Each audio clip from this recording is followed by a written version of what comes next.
Good afternoon, ladies and gentlemen, and welcome back to the Daily Friend Show. I'm your host, Nicholas Lorimer, joined today by Mr. Chris Hattingh. Chris, how are you doing? Hi, Nick and Gabriel. Doing well, thanks. Looking forward to unpacking the latest news with you guys today. And also by Gabriel Crouse. Gabriel, how are you? Good. Good to be with you guys. I was a little bit sick the last time. Finally downloaded the latest version of whatever the dreaded lurgy is, and feeling much better, and happy to be back in South Africa and straight into the thick of things. Indeed. And in the thick of things you were indeed today, because you were in the Joburg CBD, keeping an eye on the DA's, what did they call it? Power to the People March, which was a protest against load shedding that went to Luthuli House, the ANC's headquarters. So I watched a little bit of it on live streams, and I followed some of the news on social media. There were fears of violence before the march went underway, that because the ANC Youth League said they were going to be there to meet the DA. The DA marched to that square just outside Luthuli House. It's like slightly down the road, and they seem to manage to get there without too much trouble. Both ends of the street outside Luthuli House, where a group of ANC people, many of them carrying shamboks, did arrive. They were cordoned off by the cops. And last I heard, though, even though the march is over, there seems to be some trouble brewing there. There were some ANC Youth League people who said they had been provoked by the march and now wanted to respond. And I was just told by someone who's at that march that they've been told they cannot leave on foot. They need to be picked up in buses because there are ANC people around in the streets who are threatening to attack them. Gabriel, what did you see when you went to have a look at how things were going there? Well, I suppose the first thing I saw was the Joburg CBD, much as left it, as it were. I think before one sees the Joburg CBD, one sort of smells it as the door opens. Yeah, like literally opened into a puddle of definitely. And I'm sure it's not so nice in the heat at the moment either. No, it's sweltering, it's pungent, and it also inspires me with hope pretty much every time because. Right next to the, literally put my foot into like a kind of yellow luminescent puddle. And then after that onto the curbside, onto the pavement. And there are people trying to sell beads, trying to sell T-shirts, trying to sell socks and feather dusters. Ended up buying a feather duster for 15 Rand. Really good looking, real feathers kind. It's an amazing deal. And an extra 5 Rand for the car guard. Super. Okay. So I like that kind of part of town, but then you get to the politics side and that's not as fun. I suppose in a way I was surprised at how many DA people were there, blue shirts. I expected far less. My ballpark estimate was around 5,000.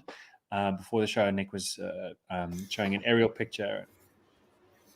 Yeah, I did a very rough sort of estimate, and it looked kind of to me like sort of 4,000 maybe. But definitely more than the ANC, which was also a surprise. ANC guys, I mean, the first ANC dude I saw was carrying 20 shamboks and kind of did a little run after me. I didn't change my course or direction at all, but it's a little... well, it's going to be difficult to attack you with 20 shamboks. Exactly. He had too many shamboks. He was the guy carrying the shamboks to the other. If there were 20 dudes each with one shambok, I think that would have been alarming.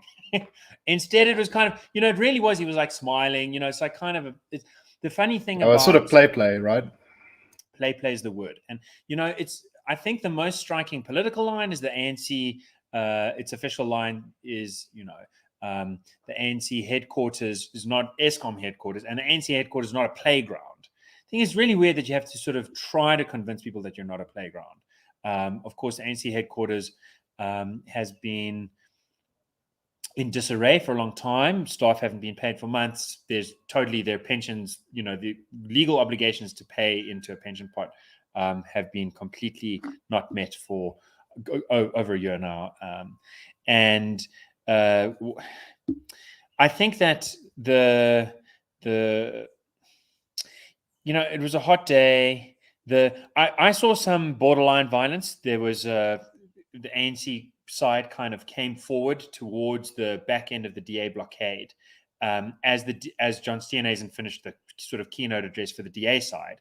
And there were some DA people who wanted to rush through where the police had 3 massive sort of water cannon trucks that were kind of separating the two sides. And 1 or 2 kind of made it, but they were called back by their colleagues. The media all went through and saw on the other side. And, just to wrap my, personal experiences, I thought that what people were talking about was very interestingly different. So when I got there, when the ANC had come now to the DA, the song that they were singing was included the lyrics "Fog DA" and Panzi down with the DA racist party. So it was abrasive. It was robust in the sense of quite butch or macho. Frankly insulting and straight to playing the race card. There was also a poster up that kind of, I don't know, the only ANC poster that I could see was, I'm trying to sort of remember it because it was sort of bizarre, but it didn't really seem to have much to do with the issue of the day. Whereas anyway, it was insulting the DA and calling it a racist party. On the other side, the DA's speeches were, I don't know if all of them riled the crowd up so much, but they were very commonsensical. They said, we want power, we want electricity, we want jobs, we want to be in a business-friendly environment. We don't want cadres to be stealing money by inflating contracts and leaving us literally in the dark. Lots of variations on that, and really kind of trying to talk up the journey to the next election and the journey of the mayors that were all present are already making in terms of trying to get their cities off the load shedding schedule. So, I don't know, I don't want to sound too much like a DA fan. Certainly not. I actually saw someone who said, hey, you're from the Daily Friend, we'll never get you in a DA t-shirt, will we? And I said, no, never. And he said, yeah. But, I think there was very much like one side talking about problems and solutions and the other side trading in insults, threats of violence, and kind of slurs of racism.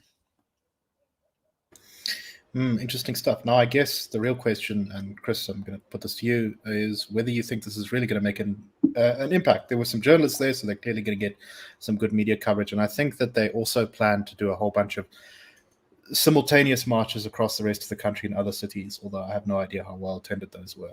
I saw some photos on social media that looked like, there were a couple people here and there. Do you think this is going to change the tenor of the debate at all, or do you think it's just going to be sort of, forgotten by next week kind of thing?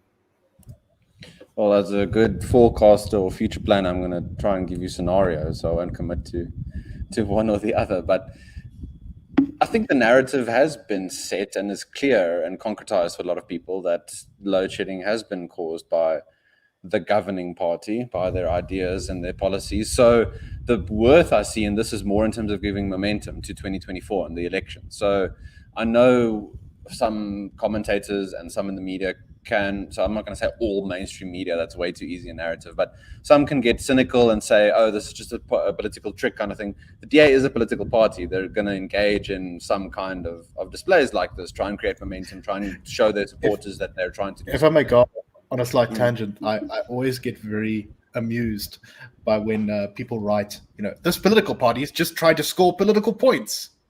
Well, yes, that's kind of what they're there for, in a sense. No, like 100%, absolutely. So let's see now what momentum this gives. You can see, for example, and not to shill for a particular party, but you can see in Cape Town just in the last 2 days how there has been progress now in terms of, there has been progress in terms of trying to get an element of feed-in tariffs going so that people can get off the grid, they can try and feed in electricity into the grid, that sort of stuff. So you've got on the one hand the practical solutions of governance and municipal governance. On the other hand, you've got this national talking point and the people are talking about it. So you've got to now, number one, give your supporters momentum and a reason to show that you're serious. You've organized a good march now, it seems, by all accounts. And then secondly, you've got to try and show how you're going to implement policies to reverse the damage that has been done. So I think it's a multi-pronged strategy, and I think kudos where it's due. Some progress is now being made. Let's see now over time how it filters out. Again, the destruction we see now in the electricity market with Eskom's decline and just people not being able to get electricity from competitors, this is the result of years of the wrong policy. So it'll take a term to turn it around. Let's see if the positive effects filter down over time. Can I just riff on something Chris said? Sure.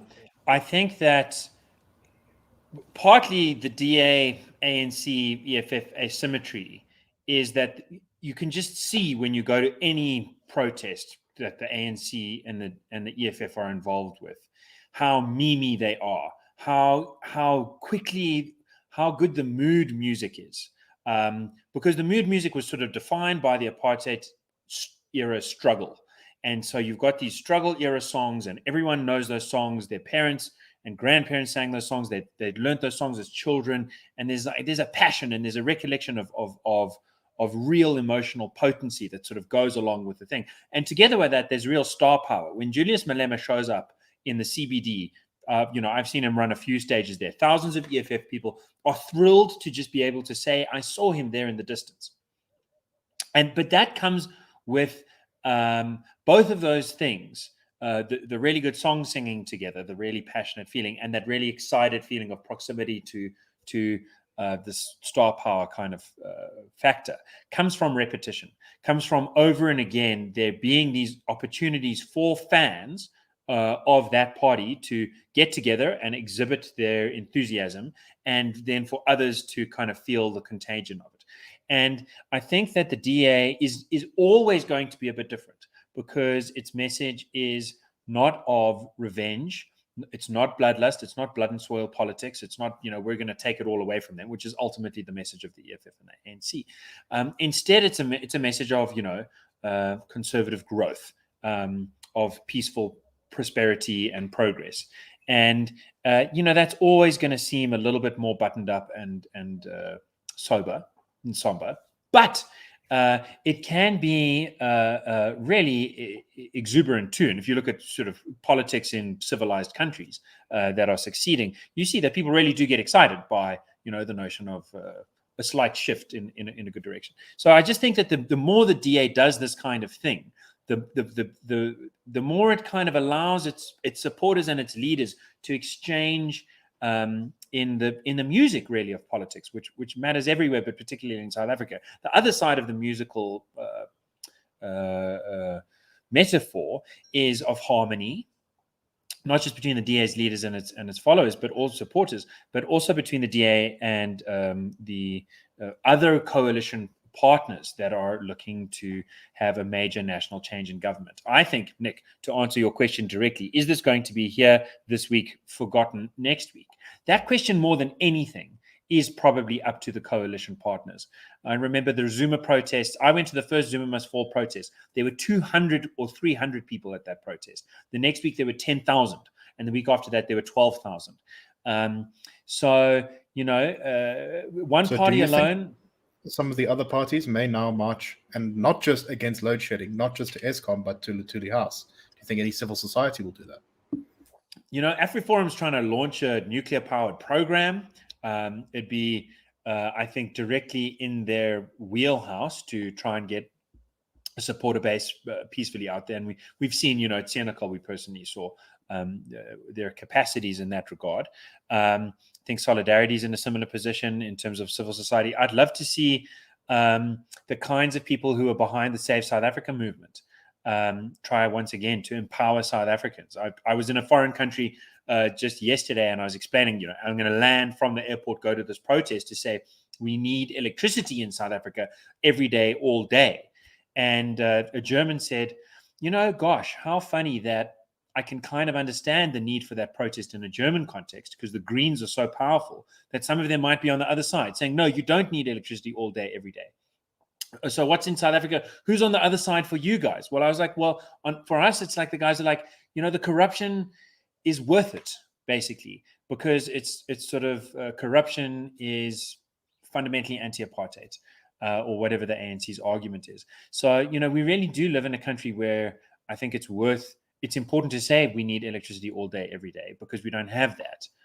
It's a real debate, and I think any civil society organization gets behind it. But from the coalition partner side, I mean, what's that? If I was the IFP right now, I'd be kind of biting my ginger biscuits and thinking, sure, I wish I'd had a cup of tea yesterday and thought of joining in here. But I think the first follower principle is great. I think whoever gets behind this first to say, look, this is not just a DA issue, this is a South African issue, is going to get a lot of kudos, a lot of respect, and can make a really important difference in terms of making this something that sticks. It remains to be seen. But yeah, no, I must say, I like seeing people protesting load shedding. Hasn't been nearly enough of it. And yeah, good stuff there. Okay. Cadre deployment. So the DA took the ANC to court on the issue of cadre deployment, saying that it was an illegal policy, that the Zondo Commission had found that it had caused enormous damage to the country, and that it should be declared completely unlawful. The government and Cyril Ramaphosa, the presidency itself, opposed this application and is defending cadre deployment in court. So the argument put forward by Ramaphosa's counsel is that there's nothing, it's not a government policy, cadre deployment. And their counsel went on to say, the advocate Les Morrison said, there is no statute that says you cannot have a cadre deployment policy. The DA wants the court to interpret the Constitution to come to the conclusion to say, in effect, that the Constitution says you cannot have a cadre deployment policy. There is no explicit text to that effect.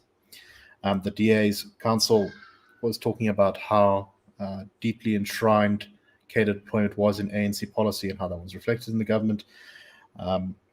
He read from the cadre deployment policy, quoting it, where it says that it seeks to deepen the hold of the liberation movement, the ANC, over the levels of power, including the entire civil service.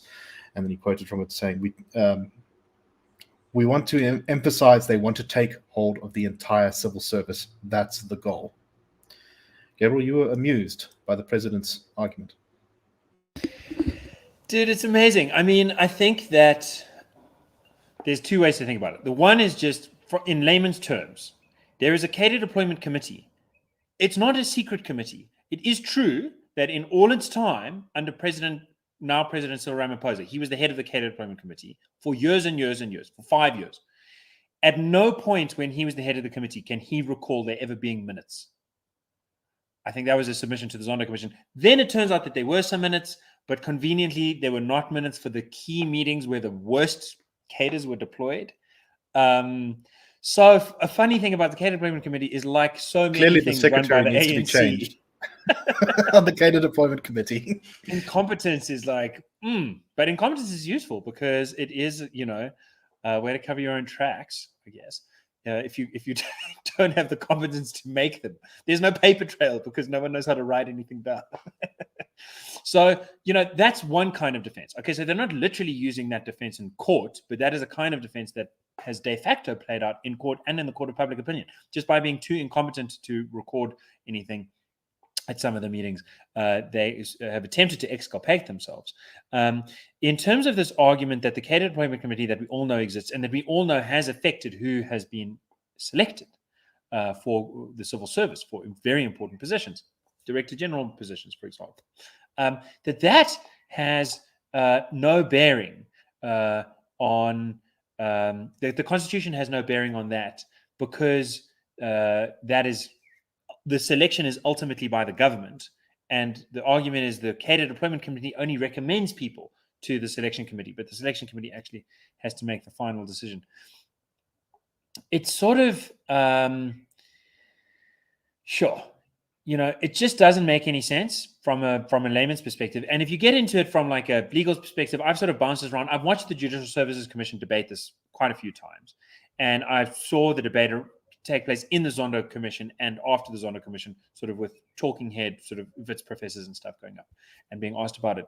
And it just doesn't get, the more you get into the details, the less good the situation looks for the ANC. Legally speaking, there are enough established cases where courts have been asked to apply the notion of selection, the notion of choosing someone for a job.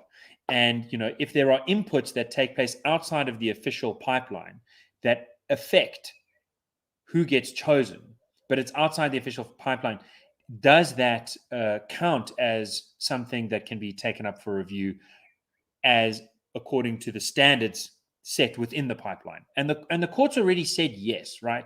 Because the point of having rules for the pipeline is to make sure that you get the best person for the job, basically, or the right person for the job, because there'll be some other considerations as well. But it's to have those rules to go from, the pool of candidates to the final choice, and going around, using some unofficial arm to reach around the process just doesn't make any legal difference, actually, to the question of whether the rules apply to that process. The rules really do apply to that process, because it's their purpose to secure the office from corrupt selection processes. So I don't think that anyone at this stage, that can't be their final argument. My sense is that they've got another argument, which is that you can't prove that this has made a difference.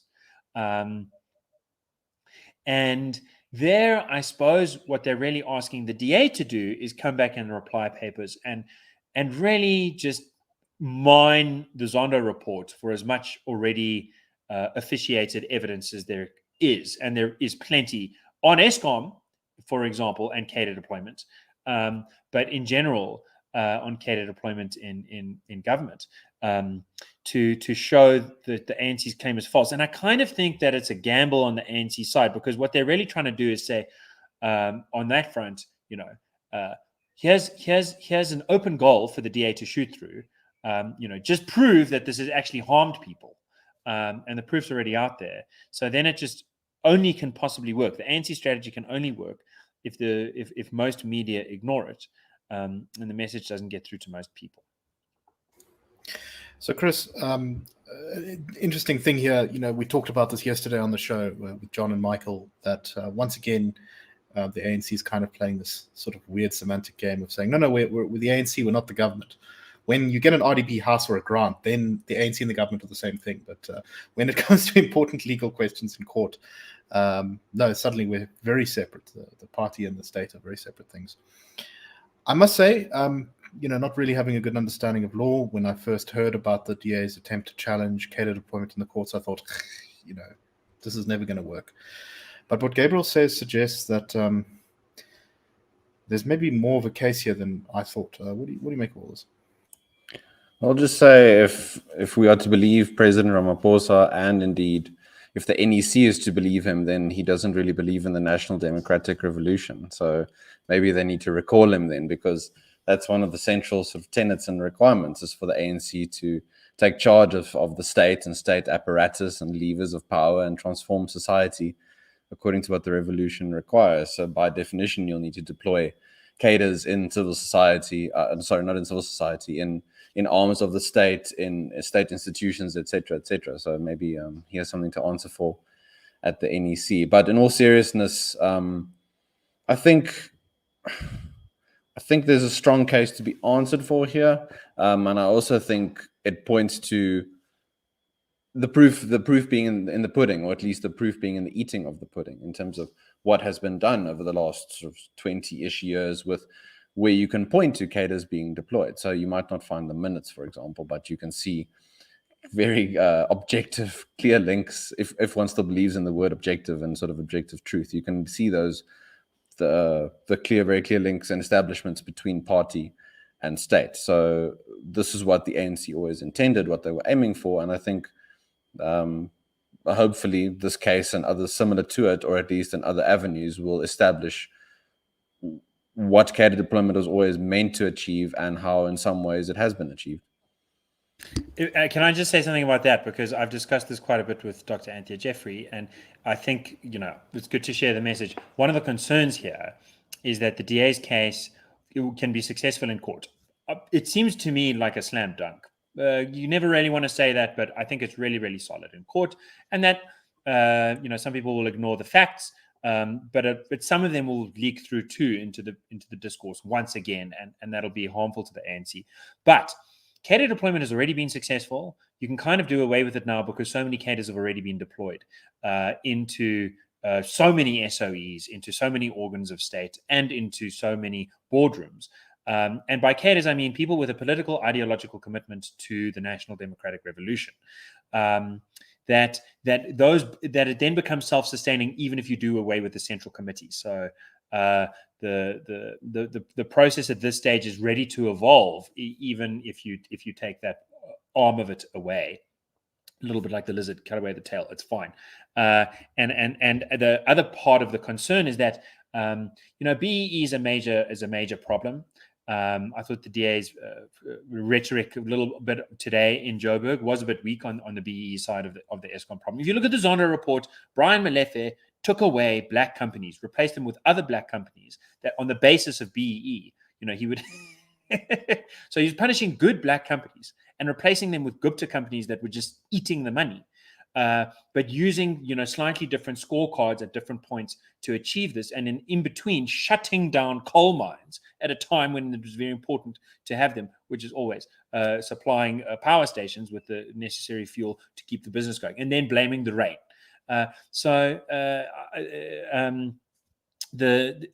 One of the major problems is you can kind of do away with cadre employment and keep BEE if you put in the procurement bill that's in the pipeline. That would actually be worse. So cadre employment is an issue, but it's not the whole caboose. No, I think that's a very good thing to keep in mind. Changing the bigger rules of the game as well. Okay, so I'm sure we're going to talk about what looks to be the impending collapse of the Joburg coalition, which will probably happen next week. We may talk about it tomorrow. We'll see how things are going. Also, there's some stuff about Cape Town buying electricity now from people who have solar panels and stuff in their house. They seem to have removed the regulatory barriers to that, and they say that they will soon be giving people money for supplying the city with power. But for the last story, very briefly, I just want to talk about this very little curious case that I noticed in reporting yesterday. So I'm going to read you two headlines. One from Eyewitness News, which says, Soweto's services can't just simply be written off, Lesufi tells residents. And then a story from Times Live, which said, Lesufi wants to write off Soweto's unpaid 5 billion rand Eskom bill. Yes. They were covering the same event. And wait, is he writing it off or is he not writing it off? Like, what's going on? It's so when you read the quotes from Lesufi, you can get kind of the opposite impression. He sort of tries to have his cake and eat it too. He says, until we remove the debt of electricity in Soweto, we are not going to resolve the problem of electricity in Soweto. This is Tanyazo Lesufi talking. We must agree on the process because we can't hide behind the poor when you are employed or run a business in our township. But then he also goes on to say, if government takes over Eskom's debt, Eskom should write off the debt of poor communities. The Minister of Finance went to Parliament and said that this government is taking over the debt of Eskom. And it is our view, if this government is taking over the debt of Eskom, by extension, Eskom must remove the debt from our communities because the state has taken that particular debt. Then he went on to say we can't remove the debt forever, and we must ask communities whether they want prepaid or a flat rate. Now, he was being a weasel there because prepaid is often quite unpopular, especially in areas where there's low payment. And so everyone's going to say flat rate, obviously. Chris, what do you make of this? Isn't there a national event happening? It should happen by June at the latest next year. It's where you go to a ballot box. I think this might be linked to that process, and we'll hear more of this confusion coming from political figures. I think it might be related to that. Gabriel, it really seems here like he's trying to simultaneously say, we'll give you the big old bribe of making sure you don't have to pay back your debt. But also at the same time, those of you who have money have to pay off your debt. But also at the same time, the state owns the debt, then you don't have to pay it off. You kind of can take whatever you want from this. Yeah, I mean, it's 5 billion rand, which is also sort of part of the speech. It's like really 5 billion is what a lot of Soweto residents are coming away with. Okay, we owe 5 billion, and this guy's saying that can all go away. We don't have to pay that back. And at the same time, don't worry, we're not going to run out of money and become like Zimbabwe. We have to print money because we've borrowed so much money and written off the debts and so on that it's gone. I think that this again comes down to really this just stark contrast I felt today, where on the ANC side, it really, more than ever before, I've been to quite a lot of ANC protests where there have been intelligent speakers making, often convoluted socialist, race nationalist points. But you could imagine a really smart 17-year-old who's, still a bit naive, but knows all the big words, writes an A+ matric essay in history, kind of going along with all of that. There goes my power. And now the speech today was just like, fog off DA, you racist party. That is all it was.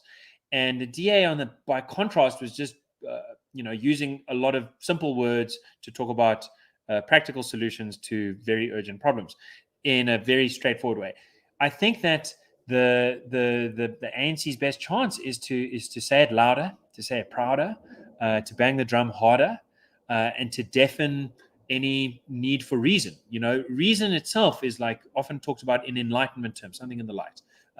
In the darkness, you can really have a good jam. Most nightclubs are pretty thwacking with the lights off. And I think that's the mood music that the ANC needs to ride if it's going to hold on to its majority.